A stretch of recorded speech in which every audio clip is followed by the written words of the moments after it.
We are here with the legend, 10,000 followers plus, LinkedIn Nick Heim. AI expert. What's up, boys? Cool. But it wasn't about the app or trying to sell it. It's like, hey, you can do this too. But the most practical thing is I can download it from the App Store, sign up for an account, and I can start using it today. And I love the comment, treat it like a utility, $20 a month. And that's just standard now. Yeah, I saw a few people be like, okay. And when I was like, y'all need to get used to the fact that it's like a cell phone bill at this point.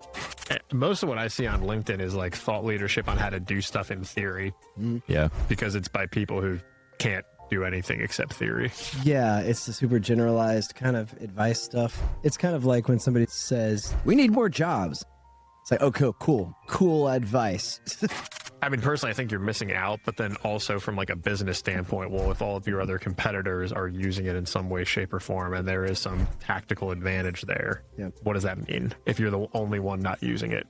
So if you're like a younger engineer or whatever, and you're so used to using this in your personal life, and you get to work and your company's saying you can't use this at all, I don't know. I would feel like I'd feel like Superman with like kryptonite.